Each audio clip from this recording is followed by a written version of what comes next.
ओम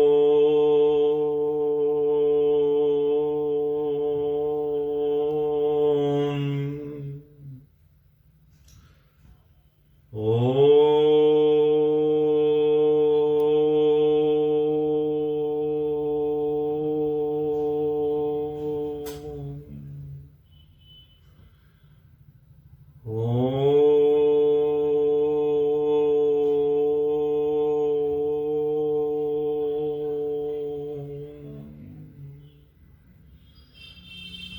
गुरु ब्रह्मा गुरु विष्णु गुरु देव महेश्वरा गुरु पारब्रह्म स्वामी गुरुदेव महेश्वरा तुमेव माता च पिता तुमेव बंधु च सखा तुमेव विद्या च धर्मं तुमेव मम देव वंदो चरण सरोज गुरु बुध मंगल जैसे वत नर होते हैं भवसागर से पार। गुरु जी के सिमरन मात्र से नाशत विघ्न अनंत तासे सर परम में ध्यावत है सब संत। आप प्रगटे जगत में जीविका निस्तारने शब्द नाव बनाए सुंदर जीविका को तारने। नम्रता और दीनता से भेंट सदगुरु लीजिए मैं हूँ शरणागत तुम्हारो दास अपना कीजिए। बोल जयकारा बोल मेरे श्री गुरु महाराज जी की जय। बोल साचे दरबार की जय।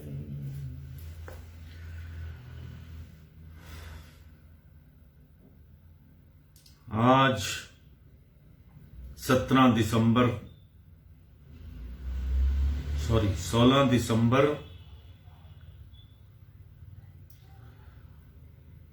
2021 अमृतवाणी सेवा ट्रस्ट एवं हरिहर सत्संग मंडल की तरफ से दैनिक सत्संग का कार्यक्रम आरंभ करते हैं।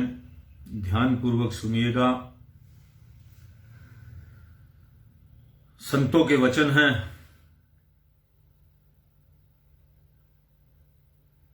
एक वचन भी दिल में उतर गया तो कहीं से कहीं पहुंच जाओगे। रास्ता बदल जाएगा। और इस कान से सुनोगे उस कान से निकाल दोगे तो कोई कुछ होने वाला नहीं है।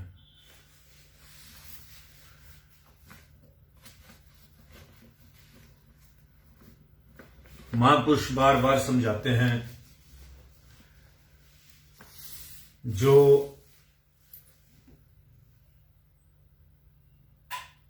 हम जो हैं वो परमात्मा के अंशी हैं। हमारी आत्मा जो है वो परमात्मा की अंशी है। उसी एक समुद्र की बूंद से ही हम सभी जो हैं और उसी के अंदर मिल जाना है। तो सभी ने मिलना है। समुद्र एक है, नदियां अनेक हैं। हर तरफ से कोई किस तरह से मालिक का नाम जप के आएगा, कोई किसी तरह आएगा, कोई किस तरह से पवित्र होके आएगा, कोई किसी तरह कैसे पवित्र बिना पवित्र हुए मालिक से मिल नहीं सकता। थोड़ा सा भी पर्दा रह गया बीच में, आवरण रह गया थोड़ा सा भी पाप का, पूरी तरह स्वच्छ नहीं हुआ, पूरी तरह अपना निर्मल नहीं हुआ, उस परमात्मा की छवि जो है उसके अंदर नहीं आई तो वो संपूर्ण नहीं हो सकता। वो अपने मालिक से नहीं मिल सकता। उसको फिर अभी 84 के चक्रों में घूमना ही पड़ेगा। अब कितने लाख वर्ष लगे, कितने हजार लगे, कितना कोई पल में अपने मालिक से मिल लेता है। कोई वही रास्ता जो है मालिक से मिलने का कोई लाखों वर्षों में काटता है। क्योंकि निर्मल हुए बगैर प्रभु जो हैं उसके उनके साथ वापस जो है नहीं मिल सकते आप। एक बार ये मन, ये काम क्रोध लोभ मोह अहंकार का पुतला जो है, ये जब तक आत्मा और मन को आप पीछे नहीं करेंगे, आत्मा को पवित्र नहीं करेंगे, जो इतने सालों से हम उस मालिक की आवाज सुननी बंद कर दी हमने, उस आत्मा की जो है, तो तब तक जो है पवित्र नहीं होगी, तब तक हम मालिक से नहीं मिल सकते और तब तक हमारी दौड़ लगी रहेगी। एक मंजिल है, इंसान की लास्ट मंजिल है, हर आत्मा का, हर जीव की एक लास्ट मंजिल है कि परमात्मा से मिलने की। वो लास्ट मंजिल कब आएगी किसी को कुछ पता नहीं। हम सब दौड़ में शामिल हैं और जितना पाप करते जाओगे उतनी वो मंजिल हमसे दूर होती चली जाएगी। ये बात समझ लो। मैं आज राधा स्वामी महाराज जी के प्रवचन सुन रहा था, उसके अंदर किसी ने मुझे थोड़ा सा भेजा था, वचन भेजे थे। उन्होंने भी ये बात समझाई कि जब तक आप पाप करेंगे तब तक आप अपनी मंजिल से दूर होते चले जाएंगे। परमात्मा से मिलन बहुत मुश्किल हो जाएगा। और जैसे आप पश्चाताप करके अपने आप को पवित्र बनाने के रास्ते पर चलेंगे कि मुझे मालिक से मिलना है, चाहे कैसे भी मिलना है, जब आप सत्संग वाली क्लास में बैठ जाएंगे तो समझ लो कि आपका उस दिन से आपकी जिंदगी बहुत अच्छी शुरू हो जाएगी। फिर आपकी दौड़ जो है जब मालिक के हाथ में चली जाएगी तो फिर ये ग्रह, ये सिस्टम, ये सब कुछ चीजें जो हैं जो आप मानते हैं, ब्रह्म ज्ञान से निकलने के बाद जो परमात्मा से आपका सिस्टम बन जाएगा तो आपकी यात्रा फिर तब आप शुरू हो जाएगी सही रास्ते। पहली बात तो सीधी बात है कि हमें सही रास्ते चढ़ना है और बिना गुरु के, बिना संतों के, बिना गुरु के आप एक कदम भी किसी काम में सक्सेस नहीं हो सकते। चाहे वो संसारी हो, चाहे परमार्थ का काम हो, गुरु बगैर गति नहीं। गुरु के बगैर आप परमात्मा से नहीं मिल सकते। गुरु के बगैर आप किसी भी काम में पूर्ण नहीं हो सकते। एक डॉक्टर है, जब तक उसका प्रोफेसर जो है बड़ा कामयाब प्रोफेसर होगा तो उसका जो है बच्चा भी जो है सिखाया हुआ बड़ा कामयाब डॉक्टर बनेगा। कोई इंजीनियर बनेगा, कोई वकील बनेगा, सब गुरुओं से सीख के आएंगे। जब तक वो अपने गुरु की इज्जत करनी उनसे सीखेगा नहीं उनकी, तब तक उसको बरकत नहीं पड़ सकती किसी भी चीज के अंदर। भक्ति के मार्ग पे तो बिल्कुल भी नहीं हो सकता कि बगैर गुरु के कोई पार निकल जाए। हाँ, कहीं रास्ते में अटका रहेगा वो हर जगह, थोड़ा अपने किताबें पढ़ के, इधर से उधर से सुन के, जो भी है वो रास्ते पर चलने की कोशिश करेगा, लेकिन पूर्ण नहीं होगा, सिस्टम पूरा नहीं होगा। पूर्ण सतगुरु की जिनको प्राप्ति हो चुकी है वो ठोक के अपने आप को कह सकते हैं कि हम तो मालिक के बच्चे हैं और हमने इसी जन्म में प्रभु से मिलना है और मिले रहेंगे ही, क्योंकि महापुरुष हमें मिल चुके हैं, सतगुरु हमें मिल चुके हैं। अब हमें कोई नहीं रोक सकता उस मालिक से मिलने के लिए। किसी ना किसी तरीके मालिक भी, अगर बच्चा कोशिश करता है अपने मालिक से मिलने के लिए, तो मालिक तो 10 कदम आगे बढ़ के कोशिश करते हैं अपने बच्चे को अपने साथ मिलाने के लिए। कई घरों में मैंने ऐसा देखा है, मेरी बात ये बिल्कुल अच्छी तरह समझ लेना। कई घरों में मैंने देखा है कि उनके बच्चे जिनके घरों में बहुत संस्कारी हैं और बहुत भक्ति कर रहे हैं या भक्ति पे चलना चाहते हैं, ईमानदारी पे चलना चाहते हैं, उनके माँ बाप 24 घंटे डरे रहते हैं कि ये संत न बन जाए, ये कहीं कहाँ चला जाएगा तो हमारे हाथ से निकल जाएगा।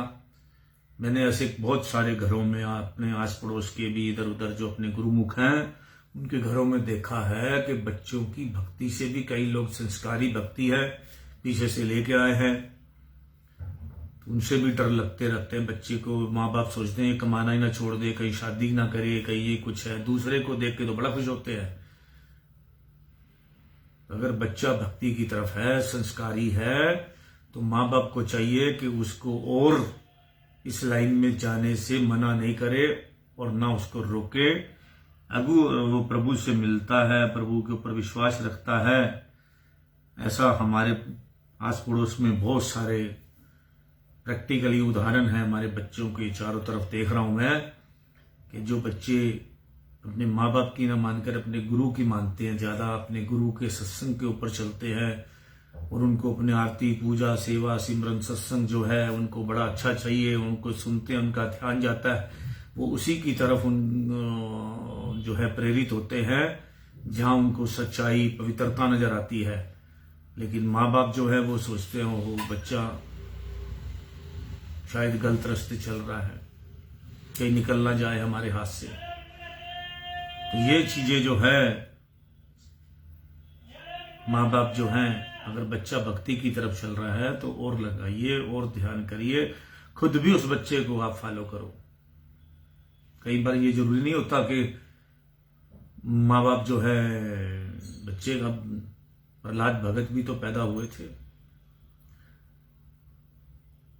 तो कई बार बच्चे जो है माँ बाप के भी गुरु पैदा हो रहे हैं, उनके अंदर संस्कार बहुत है, वो अपने प्रभु को ज्यादा मानते हैं, वो ज्यादा दर्शन करना चाहते हैं, वो ज्यादा अपने मालिक के पास जाना चाहते हैं।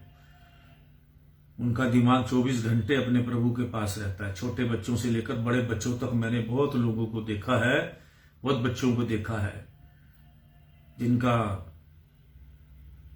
ध्यान अपने सदगुरु पर विश्वास रहता है, पूरा विश्वास।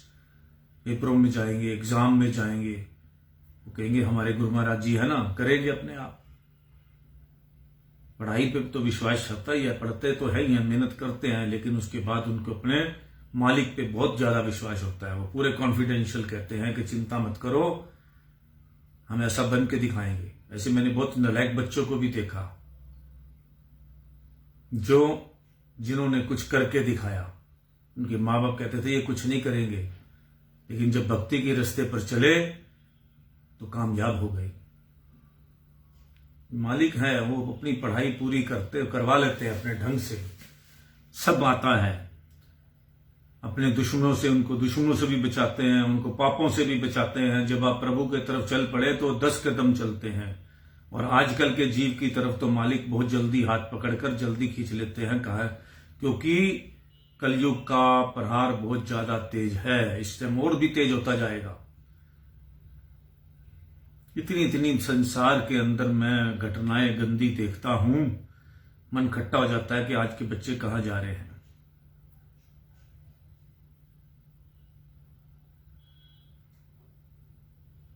कितना नशे की तरफ जा रहे हैं, कितनी फैशन की तरफ जा रहे हैं, गलत फैशन की तरफ। आज किसी ने मुझे लिखकर भेजा कि जो पशु होते हैं नंगे तो वो रहते हैं। अब बड़ी बड़ी बातें हैं जिनका बहस नहीं किया जा सकता, अपने आप को सुधार लें तो काफी है। तो इसलिए जो है हमें एक ही बात पे जोर देना चाहिए कि हमें जो है गलत काम जो लगे उसकी तरफ नहीं चलना। एक बात पकड़ लो, अपने बच्चों को भी कोशिश करो कि उधर गलत रास्ते मत चलने दो। और जो है कितना भी, लेकिन पैसे वाले लोग जो हैं वो सोचते हैं कि शायद बच्चे जो है ना मॉडर्न नहीं रहेंगे, इनको ये पिछड़ जाएंगे, तो इनको वो सिखाया जाए, दलदल में घुसा देते हैं बच्चों को। और बच्चे के नासमझ होते हैं, बच्चे अपने बच्चों को माँ बाप जो है अपना रोकते नहीं हैं, जब वो फंसने लगते हैं उस टाइम रोकते नहीं हैं। एक हमारे बचपन में कहानी आती थी, आजकल पता नहीं स्कूल में वो आती है कि नहीं आती, कि एक चोर बच्चा था, वो बच्चे ने चोरी की, तो उसने जज ने उससे पूछा कि लास्ट कोई तुमने अपना जेल जाने से पहले कि तुम्हें कोई जेल जाने से पहले किसी से बात करनी है, उसने कहा अपनी माँ के कान में मैंने कुछ कहना है, और अपनी माँ के कान पे जोर का काटता है और चिल्लाती है। तो वो कहती है क्या किया तुमने? उसने कहा माँ, जब मैं गलत रास्ते पर चला था, अगर पहले कदम पर तुमने मुझे रोका होता तो आज मैं जेल जाने से बच जाता। किसी भी तरीके तुम्हें तो समझती कि चोरी करना बुरी बात है, तुमने मुझे बुरे रास्ते क्यों लगाया। ये हमारे पता नहीं दूसरी तीसरी चौथी क्लास की किसी बुक में ये कहानी थी, पहले ऐसी कहानियां होती थी। तो इस तरह करके माँ बाप का बहुत फर्ज बनता है बच्चों को सही रास्ते पर लाने के लिए। पहले माँ बाप खुद अपना ज्ञान प्राप्त करें, अच्छी अच्छी पुस्तकें पढ़ें और उसको प्रैक्टिकली अनुभव करें उन सारी बातों का कि क्या भक्ति में अच्छा लगता है करना काम, या दूसरे जो है आज की जो पश्चिमी सभ्यता है जिसको हम मॉडर्नपन कहते हैं। आपके देखिए कि आज के टाइम के अंदर कितनी प्रॉब्लम्स हैं, शादियां सक्सेस नहीं हो रही। अभी कल ही मेरे सामने एक ऐसा मुद्दा आया, किसका कसूर करें, किसको ना कहें, किसको कहें तुम ठीक हो। लेकिन थोड़ा सा माँ बाप को अगर वो बेटी नहीं बनाकर चल सकती, अपनी बेटियां भी आपकी जो हैं, जो सास हैं, वो अपनी बेटियां समझें, अपनी बेटियों की भी आते हैं अपनी बहू के साथ मैच करें, तो समझ आ जाएगी कि घर टूटने में गलती कहां है। तो बहुत सारी बातें हैं, आज के टाइम में सच्चाई सुनना कोई पसंद नहीं करता। अगर गड़बड़ होती है तो दोनों तरफ से होती है, एक तरफ से नहीं होती। तो ये जो समय टूटने का है, कैसे टूट रहे हैं घर, कैसे शादियां खराब हो रही हैं, घर खराब हो रहे हैं, ये सारी बातें जो हैं, अगर हम सत्संग की तरफ चलें, हमारा आत्मज्ञान बढ़ जाए, तो हम बहुत लोगों को बच भी सकते हैं खुद और बचा भी सकते हैं। कई चीजें हमारे हाथ में नहीं है, कई चीजें तो लिखी ऐसी है, जो लिखा ऐसा है, जो कुदरत की तरफ से लिखा है, अलग होना, ये सब बातें। तो कुदरत की तरफ से अगर सब कुछ लिखा है तो वो हम टाल नहीं सकते, वो होके रहेगा। इसलिए जो है, जो कुदरत की बातें हैं वो तो नहीं होगी, लेकिन जो आपके हाथ में पॉसिबल है उसको जरूर करो। किसी को समझाना, अच्छे रास्ते पर चलाना, तो इस तरह करके जो है आप लोग, अब हम जो है अमृत वचन शुरू करते हैं। एक बार बुद्धि आदत या संगति में उलझ कर उससे मुक्त होना कठिन हो जाएगा। स्वयं को समझाओ और मन को जीतने के लिए इंद्रियों पर नियंत्रण करो। यदि ढीला छोड़ दोगे तो हानि उठाओगे। ए मन, यदि तू रूहानी लाभ हानि को भली भांति जानता तो विषय विकारों की तरफ कदापि ना जाता। परंतु अफसोस है कि तुझे उसकी पूर्ण जानकारी नहीं है। सद्गुरु को उसका पूरा ज्ञान है और उससे तेरी हानि सहन नहीं होती। इसलिए कभी प्रेम से और कभी कठोरता से तुझे उस तरफ से हटाते हैं। एक दिन आएगा जब तुम सद्गुरु को सच्चा सज्जन या मित्र समझकर दिल से उनका आभार मानोगे। निंदक और विरोधी तो साधक की साधना दृढ़ करने में सहायक हैं, क्योंकि वे उसे पाप व गलत काम करने से सावधान करते हैं। अगर कठिनाई ना आए तो दिल से सच्ची या आतुर पुकार निकले ही नहीं। उन सुखों से दुख अच्छे हैं जो मालिक के समीप ले जाते हैं। जो तुम्हारी प्रशंसा करे उसे मित्र ना समझो, मित्र उसे समझो जो तुम्हें अवगुण और बुराई छोड़ने के लिए चिताते रहते हैं। उनकी बातों को बुरा ना मानते हुए हृदय से उनके कृतज्ञ रहो। मनुष्य अपनी दृष्टि से चाहे कितना भी अच्छा क्यों ना हो, परंतु सद्गुरु के आश्रय के बिना अच्छाई स्थिर नहीं रह सकती। जिसको यह विश्वास है कि सद्गुरु की कृपा के बिना मुझ में अच्छा कार्य करने की किंचित मात्र भी शक्ति है, वही उचित ज्ञाता है। जैसे कड़वी औषधि स्वास्थ्य के लिए गुणकारी होती है, ऐसे ही संसारी दुख भी भक्ति पथ पर चलने वालों को मालिक की ओर ले जाने में सहायक बनते हैं, जबकि संसारिक सुख उसकी आत्मा को निर्मल बना देते हैं। परीक्षा से मत डरो, क्योंकि परीक्षा के बिना किसी की भी उन्नति नहीं होती। चाहे संसारिक काम हो, चाहे भगवान का काम हो। परीक्षा भगवान भी लेते हैं अपने बच्चे की कि मजबूत हुआ कि नहीं हुआ। बड़े बड़े लोगों ने परीक्षा दी है, बड़े बड़े गुरुओं ने अपने गुरुओं के आगे परीक्षा दी है, तब वो कामयाब हुए हैं। जैसे जैसे कोई व्यक्ति भक्ति मार्ग में उन्नति करता है, वैसे उसे धैर्य, दीनता और नम्रता की कठिन परीक्षा देनी पड़ती है। वास्तव में तो उसे इस परीक्षा से भी उन्नति प्राप्त होती है, क्योंकि उस समय उसका ध्यान सीधा मालिक की तरफ जाता है, क्योंकि उसके परीक्षक हैं। जिस समय हम सदगुरु के ध्यान या शब्द से बेमुख होते हैं तो कष्ट आकर घेर लेते हैं। उन दुखों से मुक्त होने के लिए शीघ्र वृत्ति को सदगुरु की तरफ मोड़ो। जिसमें धैर्य एवं दीनता है, वह शत्रुओं पर विजय शीघ्र प्राप्त कर लेता है। जो व्यक्ति आत्मिक उन्नति की ओर ध्यान न देकर अपनी चतुराई और धन दौलत के मद में चूर है, उसे अपने सुधार की कोई चिंता ही नहीं। ऐसे व्यक्ति को कभी ना कभी अत्याधिक कठिनाइयों का सामना करना पड़ेगा। किसी को संकट में देख उससे ऐसा व्यवहार करो जैसे तुम स्वयं के लिए चाहते हो। सर्व दुखों का मूल मालिक में अविश्वास और मन की चंचलता है। जिसकी दृढ़ निष्ठा नहीं है, उसकी आत्मिक उन्नति होना असंभव है। जैसे सुनार की भट्ठी में पड़ने से सोना शुद्ध होता है, वैसे मनुष्य का मन, जिसमें अनेकों खोट भरे हैं, सतगुरु की रहनुमाई में चलते हुए भक्ति मार्ग की कठिनाइयों में से गुजरकर साफ सुथरा और निर्मल हो जाता है। हम लोभवंश बड़े बड़े कामों में हाथ तो डाल लेते हैं, परंतु मिलेगा वही जो भाग्य में लिखा है। इसलिए लोभ की अपेक्षा संतोष व शांति से पुरुषार्थ करना उचित है। जैसे विचार होंगे वैसे ही प्रकृति बन जाएगी। इसलिए जिज्ञासु को चाहिए कि बुरे विचारों को मन में उठने से रोकने का प्रयत्न करें। तो इस तरह से आज के अमृत वचन यहीं से समाप्त होते हैं।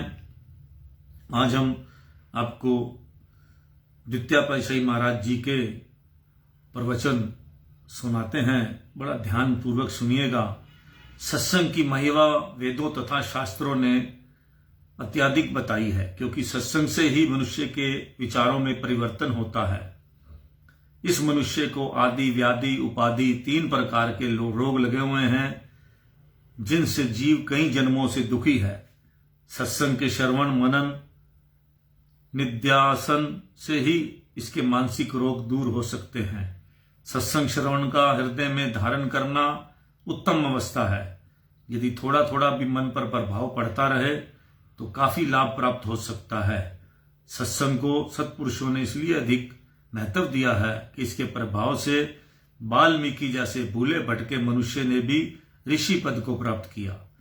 सब शास्त्रों में सत्संग को उत्तम व श्रेष्ठ कहा गया है, परंतु आवश्यकता मनन करने की है। केवल सुनकर छोड़ देने से मन की चित्त वृत्तियां नहीं बदल सकती। सत्संग सुनने व अमल करने से ही जीव के संस्कार बनते हैं। वे संस्कार कभी व्यर्थ नहीं जाते।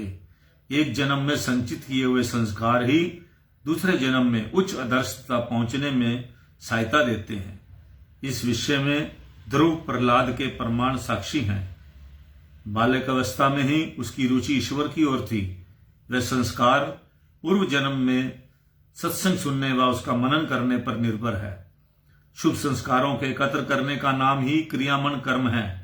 संत महापुरुषों ने प्रारब्ध व संचित कर्मों की अपेक्षा क्रियामन कर्मों को श्रेष्ठ माना है। इन क्रियामान कर्मों से मनुष्य अपने जीवन धारा बदल सकता है। सत्संग का मनन करने से क्रियामान कर्म एकत्रित होते हैं। जितनी सत्संग में अधिक रुचि होगी उतनी ही मन की वृत्तियां बदलती जाएंगी। सत्संग को महापुरुषों ने मन का दर्पण कहा है। मन में कौन से विचार भरे हुए हैं, मन की रुचि कौन से रस भोगों में है, यह सब कुछ सत्संग से ही जाना जा सकता है। मन की अवस्था का ज्ञान होने पर ही सब साधन किए जा सकते हैं। भजन, अभ्यास, वैराग्य, प्रेम, सद्गुरु की सेवा, कर्म, उपासना आदि ये सब मन की मलिनताओं को दूर करने के साधन हैं जो सद्गुरु की संगति से ही प्राप्त हो सकते हैं। जब सत्संग के से मन की अवस्था का बोध हो जाता है तब हर प्रकार के साधनों को मन व शरीर के द्वारा किया जा सकता है। इसलिए सत्संग सुनना व मनन करना आवश्यक है। श्री रामचरितमानस में लिखा है कि धर्म ते बिरती जोग ते ज्ञाना, ज्ञान मोक्षप्रद वेद बखाना, जाते बेगी द्रव में भाई, सोमम भक्ति भगत सुखदाई। यह अरण्य कांड अर्थात वास्तविक धर्म वही है जिस धर्म से वैराग्य उत्पन्न हो। जिस धर्म कर्मों के करने पर अहंकार उत्पन्न हो उसे धर्म नहीं कहा जा सकता। वैराग्य से योग तथा योग से ज्ञान की प्राप्ति होती है। यही वेदों तथा ग्रंथों ने भी बतलाया है कि ज्ञान मोक्ष को देने वाला है, परंतु ज्ञान का मार्ग सरल नहीं। इससे सरल साधन है भक्ति, जिसमें मालिक शीघ्र प्राप्त होते हैं। श्री रामचंद्र जी स्वयं निज मुख से फरमाते हैं कि मुझे भक्ति प्रिय है और वही भक्तों को सुख देने वाली है। अब सोचना यह चाहिए कि भक्ति कैसे प्राप्त होती है। भक्ति सतगुरु की सेवा, सतगुरु के वचनों में दृढ़ विश्वास तथा सत्पुरुषों की पावन संगति से प्राप्त होती है। जब तक पूर्ण संत महापुरुषों की संगति प्राप्त न हो तब तक इन सब गुणों अर्थात सेवा, त्याग, वैराग्य एवं भक्ति को प्राप्त नहीं किया जा सकता। भक्ति का दूसरा नाम धर्म ही है। अतः इन सब गुणों को प्राप्त करने के लिए सद्गुरु की शरण तथा प्रेम विभोर होकर श्रद्धा सहित उनकी सेवा करना आवश्यक है। आत्मिक सुख अर्थात ब्रह्मांड देश के अमर सुख खंड के समान है और शारीरिक शारीरिक भोग अर्थात पिंड देश के रस रेत के समान है। मनुष्य की सुरती पिंड देश के रसों में फंसकर ब्रह्मांड के अमर सुखों को भुला चुकी है। सुरती को पिंड देश अर्थात शारीरिक सुख अश्वाओं से मुक्त कराकर ब्रह्मांड देश में पहुंचाना ही आत्मा का परमात्मा से मिलाप है। परम संत श्री कबीरदास जी फरमाते हैं, शक्कर फैली रेत में गज मुख चुनी न जाए, च्यूटी बनकर बीन ले मजे मजे से खाए। जैसे च्यूटी ही चीनी और रेत को अलग कर सकती है, हाथी नहीं, ऐसे ही जब तक सुरती स्थूल बनकर शारीरिक सुख ऐश्वर्यों में फंसी रहेगी तब तक आवागमन से त्राण नहीं मिल सकता। आत्मा सूक्ष्म सत्ता है, इसलिए सुरती को सूक्ष्म च्यूटी बनने से ही ब्रह्मांड का मार्ग ज्ञात होगा। ब्रह्मांड में पहुंचकर ही आत्मा का बोध हो सकेगा। सुरती को सूक्ष्म बनाने का साधन पूर्ण सतगुरु से ही मिल सकता है। वे ही सुरती शब्द योग का साधन बताते हैं। आत्मा तथा शरीर का अलग अलग रहस्य इसी साधना से ज्ञात होता है, जिसमें जीव 84 लाख योनियों से छुटकारा पा सकेगा। अतः यह आवश्यक है कि मानव जन्मों को पाकर जीव संत महापुरुषों की संगति तथा उसकी चरण शरण ग्रहण कर आवागमन से मुक्त छुटकारा पाने का प्रयत्न करे तथा सुरती को आत्मा से मिलाए। संत महापुरुषों के आचरण में जीवन के प्रभाव से उसके मुख से फरमाए गए श्री वचनों पर मनन करने से हृदय पर गहरा प्रभाव पड़ता है। मन की समस्त मलिन प्रवृत्तियां शुद्ध हो जाती हैं तथा मन प्रभु भक्ति के आनंदमय स्रोत से भक्ति रूपी अमृत का पान करने लगता है। अतः सब प्रेमी जन श्री सद्गुरुदेव महाराज जी के इस पावन सद्वचनों के अमृत का पान कर कृतार्थ हों। बोलो जयकारा बोल मेरे श्री गुरु महाराज जी की जय। तो ये थे परम महापुरुषों के वचन, जिस पर चलकर जो है हम अपने आत्मा को परमात्मा से मिला सकते हैं। कितनी बड़ी बड़ी बातें और कितनी कीमती कही हैं कि सत्संग के बगैर जो क्रियामन कर्म हमारे बनते हैं, जितना हम भक्ति सत्संग करेंगे हमारे प्रारब्ध उतनी बढ़िया हो जाएगी। भक्ति के पीछे धन, ये जो धन झूठे धन के पीछे हम भागते हैं, ये सत्संग करने वालों के सत्संग पर मनन करने से, आचरण करने से अपने आप आपका इससे मोह हटेगा, इस लोभ हटेगा, सत्संग से आपको फायदा होगा। और ये जो है आपकी जो बाकी जो है महापुरुषों ने जो अपना हम पिछले जन्म से प्रारब्ध लेकर आए हैं, वो हमारा हिसाब किताब बढ़िया हो जाएगा, आगे का भी लोक भी संवर जाएगा और परलोक का भी संवर जाएगा।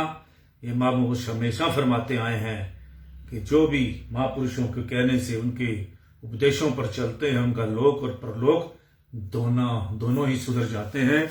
इसलिए जो है अपना गुरु चरणों में अपना सिर नवाकर अपना जो है भक्ति, कहते हैं भक्ति का रास्ता जो है ना सबसे सरल है भगवान तक पहुंचने का। इसलिए कि जब भक्त जो है अपने भगवान पर निर्भर हो जाता है तो पाप करने से बच जाता है, फिर उसके अंदर अहंकार खत्म हो जाता है और भगवान को लोभ भी खत्म हो जाता है। वो कहता है मालिक जो देगा तो हम कर लेंगे। तो इसलिए भक्ति का रास्ता जो है भगवान से मिलने का सबसे शॉर्टकट रास्ता है। इसलिए अपने भगवान से, अपने इष्ट देव से प्रेम कीजिए, लोभ लालच छोड़कर बिना मतलब के निस्वार्थ सेवा कीजिए, तभी आप सफल हो सकते हैं। बोलो जयकारा, बोल मेरे श्री गुरु महाराज की जय। जय सच्चिदानंद। राम राम।